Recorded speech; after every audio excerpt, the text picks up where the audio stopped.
Imaginons un peu la scène. On est à la tête de l'État, d'accord? On vient d'engloutir, quoi? 1 milliard de dollars d'argent public dans un avion supersonique. Ouais, 1 milliard, rien que ça. Rien que ça. Et là, on a les rapports confidentiels sous les yeux. Les ingénieurs nous disent qu'il y a des défauts majeurs et les économistes, ils crient au désastre. Genre, l'avion sera jamais rentable. Jamais. La cata totale, quoi. C'est ça. Donc la décision rationnelle, ce serait de dire OK, on arrête les frais, on coupe tout. Mais qu'est-ce que font la France et le Royaume-Uni avec le Concorde dans les années 70? Ils continuent. Ils signent de nouveaux chèques? Mais grave! Ils foncent droit dans le mur en klaxonnant, quoi. Et c'est un truc de fou quand on y pense. Bah ouais, et le plus fascinant dans cette histoire, c'est qu'ils le font pas par incompétence technique, tu vois. Ils le font parce qu'ils sont terrifiés Terrifiés par quoi? par l'opinion publique. Surtout par l'idée insoutenable de devoir avouer que le tout premier chèque était une erreur monumentale. C'est l'ego politique qui prend complètement le pas sur la rationalité économique. Et c'est exactement ce qui nous amène au cœur de notre discussion d'aujourd'hui. Pour ceux qui suivent notre exploration depuis le début, on a pas mal parlé de la nécessité de choisir, d'isoler l'essentiel du bruit ambiant. Ouais, la phase de tri, on va dire. Voilà. Et c'est une belle philosophie de vie. Mais aujourd'hui, on entre vraiment dans le dur. On s'attaque à la mécanique de la rupture, c'est-à-dire comment on se désengage. C'est le plus difficile. Faire machine arrière quand on a déjà investi du temps, de l'argent ou même juste de l'énergie. Exactement. Parce que c'est une chose de dire non à un nouveau truc qu'on nous propose, mais c'en est une autre de regarder un projet qu'on porte depuis 2 ans et de se dire bon, c'est fini, on arrête les frais. Ah bah c'est sûr. Et c'est toute la subtilité de cette démarche. Pour réussir à s'extraire d'une mauvaise dynamique, il faut vraiment décortiquer la mécanique cérébrale qui nous maintient dedans. Le fameux piège dans lequel on tombe tous. C'est ça. Si on reprend l'exemple du Concorde, ce qui s'est passé, ça porte un nom très précis en psychologie comportementale, le biais du coût irrécupérable. Le sunk cost bias en anglais. Tout à fait. En fait, notre cerveau, c'est une machine d'optimisation qui a été façonnée par l'évolution. Donc, dans un environnement où les ressources étaient super rares, perdre quelque chose, Genre de la nourriture ou un outil. ouais, ou même un statut social, ça mettait notre survie en péril. Donc, on a développé cette aversion à la perte. Neurologiquement parlant, la douleur de perdre un truc est environ 2 fois plus intense que le plaisir de gagner une chose de valeur équivalente. Ah ouais, 2 fois plus. C'est énorme. Mais bon, je comprends la théorie évolutive, hein. Seulement, j'ai envie de confronter ça à la réalité d'aujourd'hui. Parce que ce bien, il frappe partout, pas juste dans les ministères, hein. Ah que non, c'est le quotidien de tout le monde. Bah tiens, prenons un cas hyper concret. C'est limite comique, mais en même temps super tragique, l'histoire de Henri Gribaume. Ah, la fameuse fête foraine. C'est ça, le gars a eu fête foraine locale, et son seul objectif, c'est de gagner une console Xbox à un stand de lancer d'anneaux. Donc il perd quelques dollars, puis il se dit, allez, je continue pour me refaire. Le classique de l'engrenage. Mais complètement. Et le résultat, il y passe la journée et il flambe toutes ses économies. 2 600 dollars évaporés dans un jeu truqué. C'est dingue. Et quand les journalistes lui ont posé la question, il a juste répondu qu'il devait continuer pour, je cite, récupérer son argent. Eh ben, c'est l'illustration parfaite du court-circuit cognitif provoqué par ce biais. En fait, Gribaume et les dirigeants du Congruaire y partagent exactement la même faille. C'est-à-dire? L'incapacité de lâcher prise. Ouais. L'esprit rationnel, il sait très bien que l'argent est parti, tu vois, il reviendra pas. Mais l'esprit émotionnel, lui, il crée une boucle narrative hyper destructrice. Il se dit, si j'arrête maintenant, tout cet effort aura servi à rien, je serai juste un perdant. L'ego rentre en jeu, À en fait. 100%. Il se dit, si je continue, je garde une chance, même toute petite, de donner un sens à ma perte.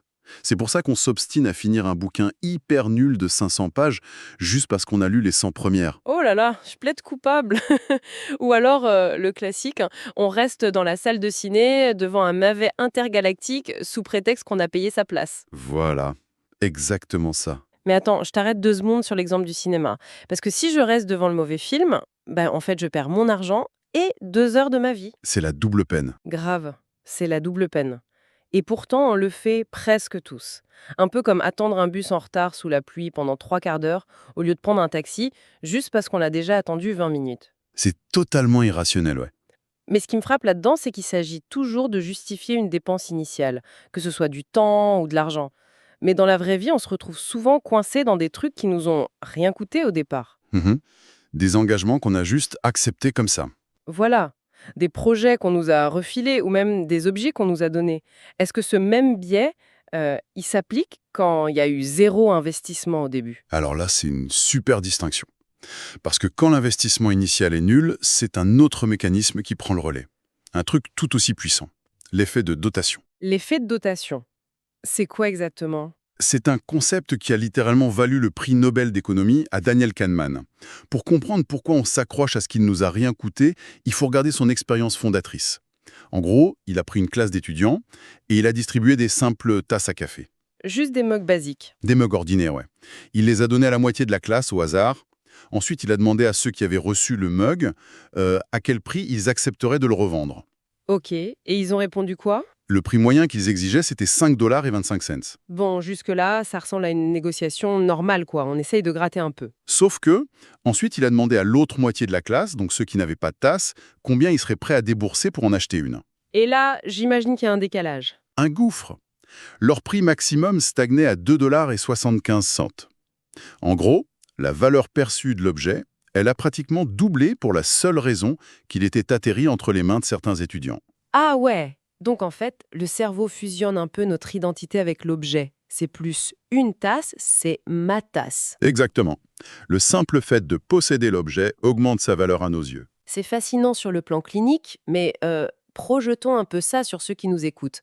On n'a pas tous un attachement pathologique à nos tasses à café, heureusement. Bah encore heureux. Mais du coup, comment cet effet de dotation y sabote concrètement la vie professionnelle ou même personnelle? Bah, transposons la tasse à café dans un bureau.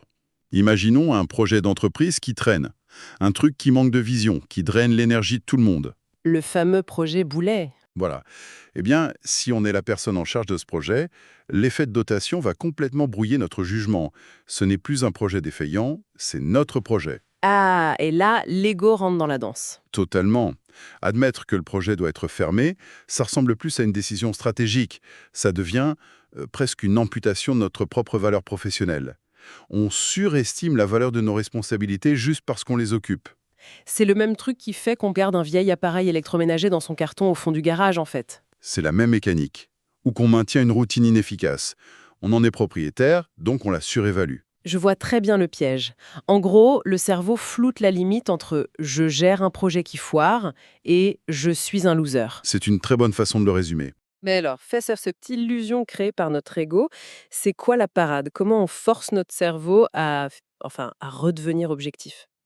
La technique, c'est de contourner l'ego avec un exercice mental de détachement radical. Au lieu de se dire « qu'est-ce que je perds s'il abandonne ce truc ?», il faut faire semblant qu'on ne l'a pas encore. Effacer la possession, en gros. C'est ça. La question, ça devient « si je n'étais pas déjà en charge de ce projet, à quel point je me battrais pour l'obtenir aujourd'hui ?» Ah, c'est puissant ça. Ou pour un objet physique. Si je n'avais pas cette vieille chemise, combien je serais prêt à payer pour l'acheter là, tout de suite? Et si la réponse est proche de zéro, Bah, c'est le signal qu'il faut couper les ponts. absolument. C'est la preuve que seule l'illusion de l'effet de dotation nous retient. Bon, l'outil est brillant. Inverser la perspective pour neutraliser l'ego, ok. Mais je vais faire un peu l'avocat du diable. Je t'en prie. Cette approche, elle est hyper froide, très analytique. C'est facile avec une vieille chemise. C'est même applicable à un projet pro avec des métriques de rentabilité. Mais quitte du capital social. C'est-à-dire? Bah, imaginons qu'on se soit engagé dans un élan d'enthousiasme à organiser la kermesse de l'école des enfants, tu vois. Aujourd'hui, on est épuisé, on n'a plus le temps. Si on se demande est-ce que je me battrai pour ce rôle aujourd'hui, la réponse est un énorme non. C'est sûr. Mais si on abandonne, on perd pas juste un projet, on passe pour un lâcheur aux yeux des autres parents. Est-ce qu'on sous-estime pas un peu le coût social terrifiant du désengagement? C'est une excellente objection. Et c'est fondamental parce que ça touche à la pression sociale. Et surtout à notre conditionnement face au concept de gaspillage. Le gaspillage. Quel rapport avec la kermesse? Depuis l'enfance, on nous martèle qu'il ne faut pas gâcher. Ne gaspille pas ta nourriture, ne gaspille pas ton éducation, ne gaspille pas tes opportunités. Ce rejet du gâchis, il est ancré hyper profondément. C'est vrai qu'on a tous grandi avec ça. Et la conséquence directe, c'est qu'on développe un biais du statu quo hyper puissant. On préfère maintenir des situations super douloureuses juste pour éviter d'être étiquetés par nous-mêmes ou par les autres, comme des gens qui gâchent les choses. Ouais. La peur de la désapprobation nous paralyse en fait. On préfère souffrir en silence avec notre kermesse plutôt que de faire des remous. Exactement. Et pour montrer à quel point cette peur du gâchis nous rend totalement irrationnels, faut regarder l'expérience de Al Arques, de l'Université d'État de l'Ohio. Ah, encore une expérience aéro. Raconte. Ouais, il a mis ses participants face à un dilemme un peu tordu. Imaginons, on achète un billet à 100 $ pour un voyage au ski dans le Michigan. Ok, 100 $, Michigan, c'est noté. Et puis, quelques semaines plus tard, on tombe sur une super promo et on achète un autre billet, à 50 $ cette fois, pour le Wisconsin. Et on sait, de sources sûres, que le Wisconsin sera 10 fois plus sympa. Bon, bah le choix est vite fait. On veut tous aller au voyage le plus cool. Sauf que, Arques introduit un twist. On réalise soudain que les deux voyages tombent exactement le même week-end. Ah, la boulette! Et les billets sont ni remboursables ni échangeables. On est obligé d'en choisir un seul. À ton avis, qu'est-ce que la majorité des gens a décidé de faire? Bah, j'ai envie de dire le Wisconsin parce que c'est plus sympa, mais je sens le piège. Plus de la moitié a choisi d'aller dans le Michigan, le voyage qui promettait d'être le moins agréable. Mais c'est délirant. Ils sacrifient consciemment leur propre week-end. Ils savent que ce sera moins bien et ils y vont, quand même. C'est ça. Mais pourquoi? Quel est le raisonnement derrière une absurdité pareille? C'est la comptabilité mentale qui l'emporte sur le bien-être, tout simplement. Ils choisissent le Michigan uniquement parce que le billet a coûté plus cher. Ah, pour pas perdre les 100 balles. Voilà. S'ils n'y vont pas, ils ont l'impression de gaspiller 100 $ contre seulement 50 pour le Wisconsin. Ils préfèrent s'infliger un mauvais week-end pour valider la décision de dépenser ces 100 $ au départ. C'est fou. Et c'est exactement l'essence de ce qu'on fait avec nos plannings. On maintient des réunions inutiles ou des engagements épuisants, genre la kermesse, juste pour honorer le fait qu'on s'y était engagé un jour, pour pas gâcher la promesse. C'est une claque monumentale. En fait, on protège des fantômes et ça nous bouffe notre vie réelle. Mais alors, face à une psychologie aussi tenace, on fait quoi? On se déprogramme comment? En piquant une technique impitoyable à la finance d'entreprise, le budget passe zéro. Le budget base zéro, c'est-à-dire? En général, quand une boîte fait son budget, elle prend celui de l'année d'avant. Et elle l'ajuste un peu, tu vois. Plus 5% ici, moins 2% là. C'est confortable, c'est le statu quo. Classique. Mais le budget base zéro, ça demande de tout raser. Chaque année, on repart de zéro absolu. Chaque département, chaque dépense doit justifier son existence à partir de rien. Ouf. C'est brutal. Ouais, mais appliquer ça à notre emploi du temps, c'est magique. Ça demande un changement de posture radical. Mais concrètement, on fait comment? Parce que bon, je peux pas juste déclarer mon emploi du temps en faillite et annuler l'intégralité de mon existence. Il y a des trucs obligatoires. Bien sûr, le but n'est pas de tout brûler, hein. C'est un exercice de clarté mentale. L'idée, c'est de ne plus regarder son agenda en se demandant « comment je vais réussir à tout caser ?» Ce qu'on fait tous, quoi. Exact. Le budget base zéro, ça exige de vider mentalement tout son calendrier et de se poser une seule question. Si je n'étais engagé dans absolument aucune de ces activités aujourd'hui, lesquelles d'entre elles justifieraient que je me batte pour les ajouter?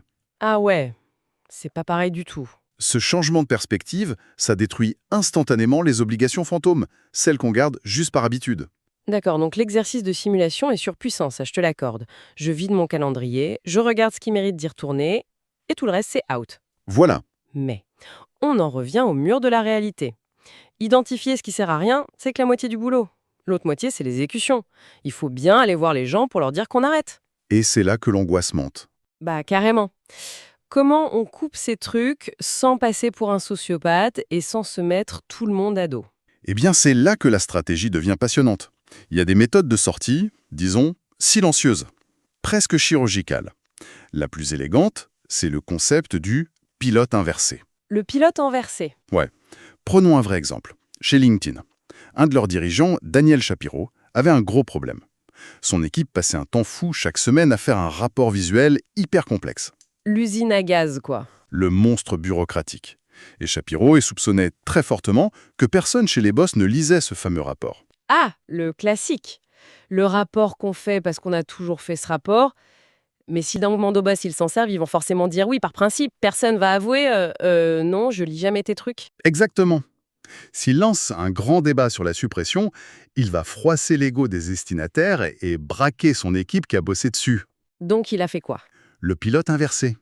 Il n'a fait aucune réunion, il n'a envoyé aucun email, il a juste arrêté de publier le rapport. Du jour au lendemain. Silence radio. Oula, j'imagine l'angoisse. Il a dû transpirer en attendant qu'un boss déboule dans son bureau en hurlant pour avoir ses chiffres. Eh bien, c'est là toute la magie du truc. Le boss furieux n'est jamais venu. Sérieux? Personne ne s'est rendu compte de rien. Pas une seule plainte. Le rapport a été enterré sans cérémonie et son équipe a récupéré des dizaines d'heures. En fait, arrêter de faire un truc discrètement et observer si le ciel nous tombe sur la tête, c'est le meilleur test de réalité. C'est incroyable. Bien souvent, la tâche qui nous terrorise n'a d'importance que dans notre propre tête, en fait. C'est ça. J'adore cette stratégie, parce qu'on évite la confrontation. Moi, j'utilise souvent une analogie pour ça. C'est comme l'écran d'accueil du smartphone. Ah, comment ça? On a tous des dizaines d'applis qu'on se jure d'utiliser un jour. Si on prend une de ces applis, soi-disant indispensable, et qu'on la cache dans un vieux dossier sur la dernière page, c'est un pilote inversé. Bien vu. Si, au bout de 3 semaines, on ne l'a pas cherché une seule fois, boum, on peut la supprimer. C'est inoffensif, mais on simule la perte pour voir s'il y a un vrai manque. C'est la parfaite illustration. Et en complément de ce retrait silencieux, il y a un autre levier d'action très utile. Faire appel à une opinion neutre. Une opinion neutre? Ouais. On l'a vu, quand on est embourbé, notre rationalité est biaisée par l'ego et les coups irrécupérables. On est les pires juges de nous-mêmes. Ça, c'est sûr. Donc, le simple fait de présenter les faits à quelqu'un d'extérieur, qui n'a aucun enjeu émotionnel là-dedans, ça change tout. Cette personne, elle peut regarder le désastre et nous dire « Eh, tu sais que t'as le droit de laisser tomber, hein ?» C'est fou comment on a besoin qu'une autorité externe nous donne la permission d'arrêter de souffrir quand même. On est câblé comme ça. Il y a une dernière mécanique de sortie dont il faut qu'on parle parce qu'elle s'attaque vraiment à la racine. Avant même de devoir se désengager, comment on fait pour éviter de s'embourber dès le départ? La ligne de défense ultime. Imposer une pause stricte de 5 secondes avant de répondre. 5 secondes? Oui, il faut réaliser que nos pires engagements ne viennent pas de longues réflexions. Ils naissent d'impulsions sociales. Genre à la machine à café. Voilà. Un collègue te dit « On est sous l'eau avec cette braise, tu pourrais y jeter un œil ». Et là, le réflexe grégaire, l'envie de plaire, prend le dessus. Le « bien sûr, pas de souci » sort tout seul. Le piège vient de se refermer. Ah, l'horreur! On visualise tous très bien ce moment. Mais attends, imposer 5 secondes de silence total là au milieu d'une conversation, face à face, c'est super gênant. C'est vrai. Un blanc de 5 secondes, c'est une éternité. Les gens vont se dire qu'on a buggé. Et c'est précisément ce malaise physique qui fait que ça marche. Ce silence, il casse le pilote automatique social. D'accord. L'inconfort sert de bouclier. Il donne à ton cerveau rationnel le temps de rattraper ton cerveau social et de se dire « Est-ce que j'ai vraiment le temps pour ça? Est-ce que c'est essentiel ?» Donc on échange un malaise temporaire contre une liberté à long terme. Exactement. Sacrifier la fluidité d'un échange pendant 5 secondes, c'est un prix dérisoire pour s'épargner 3 semaines de boulot frustrant. C'est un compromis fascinant. Bon, si on prend un peu de recul sur tout ce qu'on vient de dire, on se rend compte qu'on doit réécrire notre logiciel en fait. Totalement. La société nous apprend que l'abandon, c'est la défaite, que renoncer, c'est échouer. Mais en réalité, le vrai échec, la pire forme de gâchis, c'est de continuer à s'investir aveuglément dans un truc qui mène nulle part. C'est persévérer dans l'erreur. C'est de s'obstiner à ce qui est dans le Michigan quand le Wisconsin nous tend les bras, juste par orgueil. Se désengager, c'est pas un repli, c'est une manœuvre stratégique. Je n'aurais pas dit mieux. La quête de l'essentiel, c'est pas juste filtrer ce qui entre, c'est aussi avoir le courage d'évacuer ce qui s'est installé par erreur. De la lucidité et de l'humilité, en somme. Exactement. Un sacré défi pour l'ego. Pour refermer cette réflexion, aujourd'hui, j'invite ceux qui nous écoutent à faire une petite expérience, une provocation presque. Je suis curieux. Regardez votre planning de la semaine prochaine. Identifiez cet engagement précis, cette promesse moisie que vous traînez comme un boulet. On sait tous très bien de quoi on parle. On en a tous un. Et posez-vous cette question. Que se passerait-il si, aujourd'hui même, là, maintenant, vous envoyez un message hyper poli pour annuler cette obligation? Imaginez juste la vague de soulagement immédiate, l'espace mental soudain libéré. Et c'est là que tout commence vraiment à prendre sens. Et pour celles et ceux qui veulent aller plus loin, le livre est disponible gratuitement via le lien en description.